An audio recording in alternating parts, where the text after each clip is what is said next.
शुरू करते हैं। यानी क्या है कि जो ये लेखन करने वाले जो लेखिका है ये खुद जाती है, खुद मिलती है और खुद जब ये इस प्रकार से मिलती है, इसके खुद की उनसे जो बातचीत होती है उसको इसने अपने शब्दों में यहाँ पिरोया है। तो साहबों, उस दिन अपन मटिया महल की तरफ से ना गुजर जाते तो राजनीति, साहित्य और कला के हजारों हजारों मसीहों के धूम धड़कते में नान भाइयों के मसीहा मियां नसरुद्दीन को कैसे तो पहचानते और कैसे उठाते लुप्त उनकी मसीही अंदाज। मतलब एक दिन वो ऐसे ही चलते चलते जिस रास्ते से जाना था उससे ना जाकर के जो दूसरा रास्ता था, और वो मटिया महल एक स्थान है, उस मटिया महल वाला जो रास्ता है उस रास्ते से वो चली जाती है। तो वो कहती है कि अगर मैं उस रास्ते से नहीं जाती तो जैसे राजनीतिक में, साहित्य में या कला के अंदर हजारों हजारों मसीहा, मसीहा का मतलब होता है बहुत अच्छा जानकार, या जिसने अपनी कला के अंदर काफी अच्छी मेहनत वगैरह की है या अपना नाम वगैरह है जो कमाया है, उससे किस प्रकार से मतलब परिचय होता है या कैसे उससे जाकर के मिलते हैं। ठीक है। तो उसके बाद धूम धड़के का मतलब बड़े आनंद के साथ नान भाइयों का मतलब होता है रोटियां बनाने का, रोटियां बनाने का मसीहा मतलब बहुत अच्छा रोटियां बनाने का जानकार, रोटियां बनाने का मसीहा का मतलब है बहुत अच्छा रोटियां बनाने का जानकार। तो कहीं अगर हम वहां नहीं जाते तो मसीहा मियां नसरुद्दीन को कैसे तो पहचानते और कैसे उठाते लुप्त उनकी मसीह अंदाज का। मतलब उसके बाद भी वो कहता है कि मैं तो रोटियां बनाने में उस्ताद हूँ, मैंने फलाने राजा गया, हमारे बाप दादा रोटियां बनाई है, ये किया वो किया, वो कहते तो जो एक हमें मजा आया, एक आनंद आया, वो कैसे उठाते हैं। हुआ यह कि हम एक दोपहरी जामा मस्जिद, एक दोपहरी का मतलब होता है दोपहर, यानी एक दोपहर में जामा मस्जिद के आड़े पड़े, जामा मस्जिद के आड़े यानी उसके सामने पड़े मटिया महल के गडैया मोहल्ला यानी मटिया महल एक स्थान है, गडैया मोहल्ला उसके अंदर एक मोहल्ला है, जैसे अपने यहाँ होते हैं मोहल्लों के नाम वगैरह, तो ऐसे ही ये भी एक क्या है मोहल्ला है। एक निहायत मामूली, निहायत का मतलब होता है बहुत सामान्य, निहायत का मतलब होता है बहुत ही सामान्य सी या मामूली अंधेरी सी दुकान पर, अंधेरी सी मतलब ज्यादा कोई बड़ा नहीं, ठीक ठाक ढाबे होते हैं यहाँ पर, उस प्रकार से पटापट आटे का ढेर सबसे देर छिटके, पटापट आटे का मतलब वो इधर से उधर आटा लगा रहे थे बहुत ज्यादा, आपको पता है ज्यादा रोटियां बनाने बहुत ज्यादा तगारी भर करके या जो बड़ी परात होती है उसको भर के जो आटा लगाया जाता है। सोचा सेवैयों की तैयारी होगी, उन्होंने ये देखा भाई मुसलमानों की ईद वगैरह का समय है, इसलिए हो सकता है सेवैया बनाते होंगे, क्योंकि सेवैया वो ऐसी बनती है, फिर उसको वो उसका जो एक आती है छरनी आती है उसके अंदर डाल डाल करके पतली पतली सेवैया बनाते हैं। तो उन्होंने कहा हो सकता है ये सेवैया बना रही हो, पर पूछने पर मालूम हुआ कि खानदानी नान भाई मियां नसरुद्दीन की दुकान पर खड़े। जब वहां जाकर पूछा भाई क्या बना रही हो, तब उनको पता चला, उन्होंने ये कहा कि ये खानदानी मियां नसरुद्दीन की दुकान है, यानी वो नान भाई है। नान भाई का मतलब होता है रोटियां बनाने वाला, नान भाई का मतलब क्या होता है रोटियां बनाने वाला। मियां मशहूर है 56 किस्म की रोटियां बनाने की, मतलब मियां नसरुद्दीन है वो प्रसिद्ध है, 56 प्रकार की रोटियां बनाते हैं। जैसे अपने यहाँ खाते हैं ना तंदूरी रोटी, वो क्या कहते हैं उसको, एक तंदूरी की, एक सादा रोटी, एक उसकी तवे की रोटी, एक गैस की रोटी, अलग अलग बनाते हैं, कोई वो पराठे टाइप बनाता है, कोई आलू पराठे टाइप, वो क्रॉस वाली, तो ऐसे वो 56 प्रकार की रोटियां बनाने के मतलब वो अपना प्रचार खुद, अपना एडवर्टाइजमेंट खुद ही करता है और बोलता है कि मैं 56 प्रकार की जो रोटियां हैं वो बना सकता हूँ। अब कह रहे हमने तो अंदर झांका तो पाया, मियाँ चारपाई पर बैठे बीड़ी का मजा ले रहे हैं, तो सामान्य से आदमी बीड़ी पीते हैं तो मतलब आराम से बैठ रहा है चारपाई या खाट के ऊपर बैठ करके और बीड़ी का मजा ले रहा है। मौसमों की मार से पका चेहरा, मौसमों की मार से पका चेहरा का मतलब होता है उनकी उम्र है वो काफी है, मतलब उम्र ज्यादा, ज्यादा मौसम देखे होंगे, सर्दी गर्मी वर्षा 3 मौसम होते हैं, उन्होंने बहुत सारे मौसम देखे, लेकिन उनकी उम्र ज्यादा है, मतलब बहुत सारे उन्होंने मौसम देख लिए। आंखों में काइया भोलापन का मतलब भोली सी आंखें थोड़ी सी मतलब दबी हुई है, बुजुर्गपन का एहसास। पेशानी पर मंजे हुए कारीगर के तेवर, पेशानी का मतलब फिर भी चेहरे के ऊपर मतलब मंजा हुआ कारीगर के, मैं बहुत अच्छा जानकार हूँ रोटियां बनाने का, इस प्रकार के उनके तेवर। हमें कहा, कहा का मतलब होता है ग्राहक, कहा का मतलब क्या होता है ग्राहक। उसने ये देखा कि रोटियां खाने के लिए या रोटियां लेने के लिए कोई ग्राहक है वो आ गया है। समझ मियां ने नजर उठाई, फरमाइए, उन्होंने कहा बोलिए क्या चाहिए। झिझक से कहा आपसे कुछ एक सवाल पूछने थे, आपको वक्त हो तो। अब उन्होंने क्या कहा, झिझक के साथ बोले अगर भाई आपको टाइम हो तो कुछ प्रश्न करने हैं आपसे, प्रश्न पूछने, आपको वक्त हो तो सवाल पूछने। मियां नसरुद्दीन ने पंच हजारी अंदाज से सिर हिलाया। पंच हजारी क्या होता था? मुगलों के समय एक पद होता था, ठीक है ना, राजाओं के यहाँ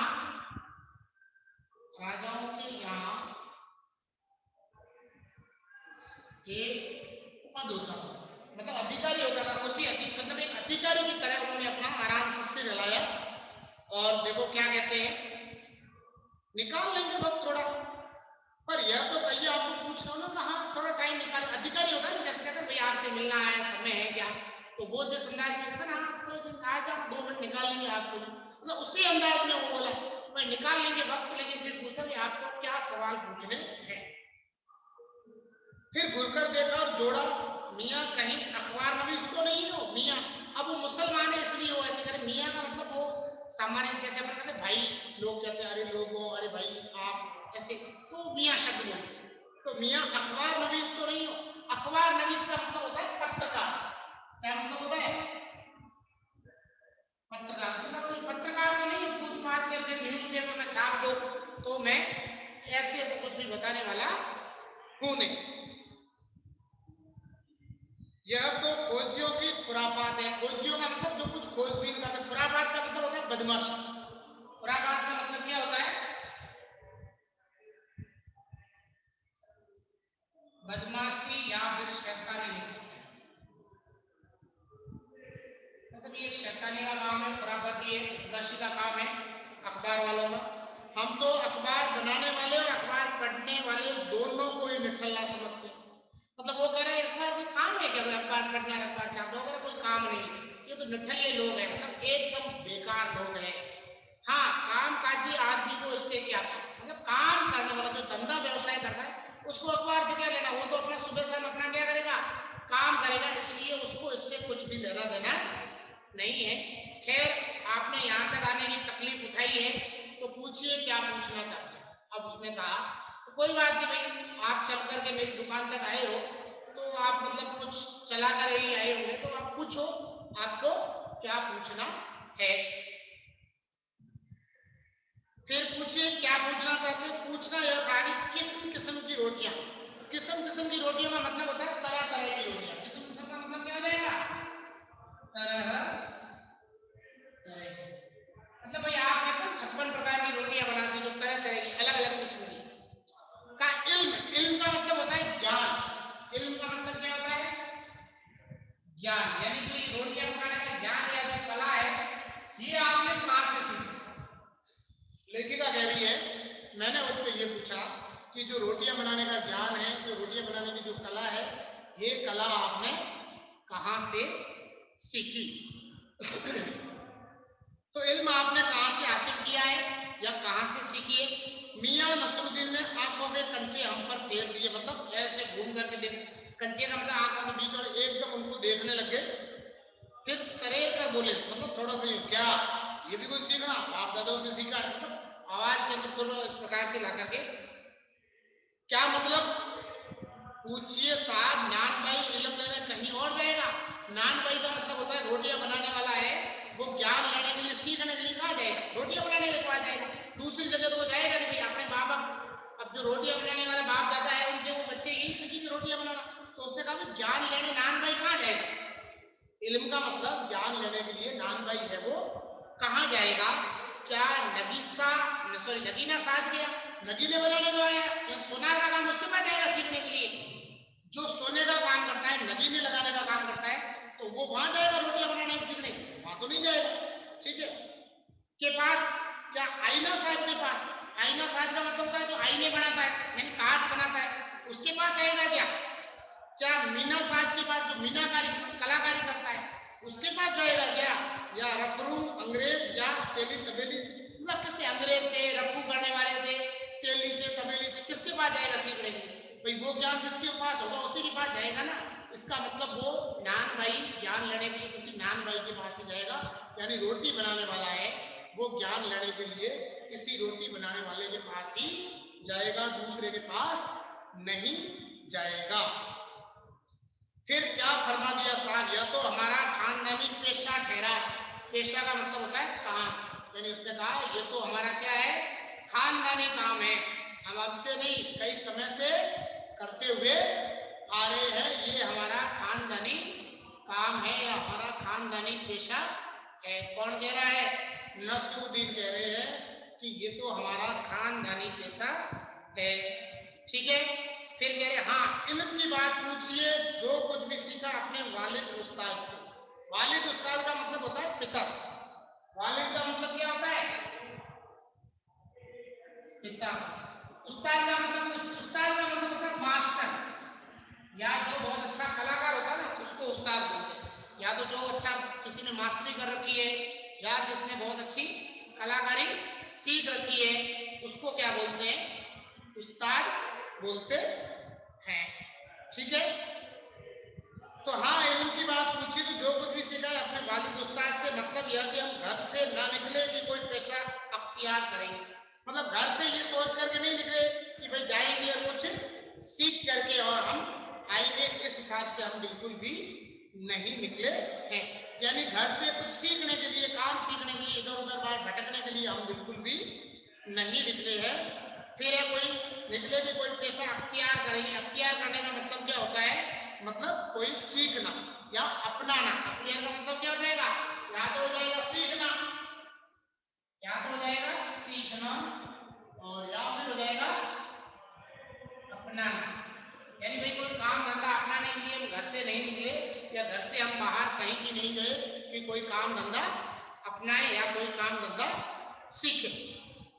जो बाप दादा का हुनर, हुनर का मतलब होता है कला, यानी जो बाप दादाओं की कला थी, जो बाप दादाओं का हुनर था वही उनसे पाया, और वालिद मरहूम के उठ जाने पर आ बेटे उन्हीं के ठीक।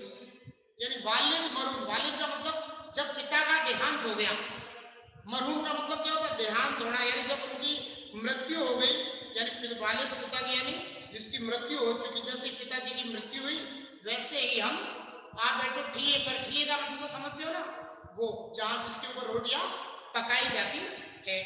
आपके वालिद मतलब आपके पिता मियां नसरुद्दीन की आंखें लम्हा भर को किसी भट्टी में गुम हो गई, मतलब उनको जैसे ही उन्होंने पिता के बारे में कहा तो उनको अपने पिता की याद आ गई, इसलिए वो चुप हो गए। लगा गहरी सोच में है, फिर सिर हिलाया, क्या आंखों के आगे चेहरा जिंदा हो गया? हाँ हमारे वालिद साहब मशहूर थे, मतलब वो कह रहा है कि मेरे जो पिताजी थे वो काफी मशहूर थे। किस नाम से? मियां बरकत शाही नान भाई गडैया वाले के नाम से, मतलब उनका टाइटल नाम चलता था। जैसे अपने यहाँ चलता ना दल्लू जी की कचौड़ी फलाना, जोधपुर मिष्ठान भंडार, तो ऐसे ही उनका नाम है वो बड़ा फेमस था कि हाँ हमारे वालिद साहब मशहूर थे मियां बरकत शाही नान भाई। यानी मियां बरकत शाही नाम है, नान भाई का मतलब होता है रोटियां बनाने का। ठीक है, गडैया वाले मतलब ये गडैया क्या है? एक स्थान का नाम है। और उनके वाले मतलब पिताजी की पिताजी यानी अपने दादाजी, यानी कि हमारे दादा साहिब थे लाला नान भाई मियां कल्लन, यानी लाला नान भाई यानी लाला रोटियां बनाने वाले मियां कल्लन, यानी ये उनके दादा, मतलब ये भी काम क्या करते थे? रोटियां बनाने का ही काम करते थे। आपको इन दोनों में से किसी किसी की भी कोई नसीहत याद है? नसीहत का मतलब होता है सीख। तब वो कहे कि आपको मतलब पिताजी और दादाजी में से किसी की दी हुई कोई सीख याद है क्या? मतलब आपको उन्होंने कुछ बताया हो, देखो भाई ऐसे करना, मतलब कोई सीख दी धंधा ऐसे करना चाहिए या इसको इस प्रकार से करना चाहिए, इस प्रकार से आपको कुछ सीख दी और जो भी आपको याद है, ऐसा है क्या? ऐसी कोई बात है तो हमारे को बताइए। वो तो पूछ रही है। अब देखो वो क्या कह रहा है, नसीहत का है कि मियाँ काम करने से आता है, नसीहतों से नहीं। हाँ उन्होंने कहा नसीहत देने से थोड़ी आता है कि मैं आपको कहूँ ऐसे ऐसे रोटियां बना लो, यूं ऐसे ऐसे सुंदर बन जाएगी वगैरह। तो उसने कहा नसीहत देने से बताने से रोटियां थोड़ी बनेगी, काम तो सीखने से आएगा। जब काम सीखा जाएगा तभी तो काम आएगा, बिना सीखे तो काम आने वाला है नहीं। बिना सीखे तो काम है वो आने वाला है नहीं, उसके लिए क्या करना पड़ेगा? काम को सीखना पड़ेगा। हाँ वजह फरमाया, क्या कह रहा है? वजह फरमाया, पर वजह फरमाया मतलब बिल्कुल सही कहा। वजह फरमाया का मतलब होता है बिल्कुल सही कहा, पर यह तो बताइए ही बताइए कि जब आप मतलब भट्टी की तरफ इशारा किया, इस काम पर लगे तो वालिद साहब ने सीख के तौर पर कुछ तो कहा होगा भाई पहली बार जब तुम भट्टी के ऊपर आकर के बैठे तब तुम्हारे पिता ने कुछ तो सिखाया होगा। नसरुद्दीन साहब ने जल्दी जल्दी 2-3 कस खींचे, मतलब बीड़ी के, फिर गला साफ किया ऐसे मतलब गले को ठीक किया, बड़े अंदाज से बोले, अगर आपको कुछ कहलवाना ही है तो बताए दिए देते हैं, आपको सुनना ही है तो फिर वो कह रहा है मैं बता देता हूं। क्या बता रहा है? आप जानो जब बच्चा उस्ताद के यहाँ पढ़ने बैठेगा तो उस्ताद कहलाता है। यानी वो कह रहे जब कोई बच्चा, उस्ताद का मतलब क्या होगा, मास्टर के पास पढ़ने के लिए बैठता है तो मास्टर कहता है का अलिफ, अलिफ क्या है? उर्दू की बारकड़ी, जैसे अपन हिंदी में बोलते हैं ना क ख ग अ आ ई, इंग्लिश में ए बी सी डी, ऐसे उर्दू में होता है। यानी पहली बार बच्चा जाएगा तो उसको क्या कहेगा, बोल अलिफ, यानी जैसे पहली बार इसको तो बोलेगा ये बोल ए, या बोलेंगे सिखाते नहीं सिखाते। तो वो कह रहा है अलिफ, तो अलिफ क्या है? उर्दू के अंदर लिखा जाता है।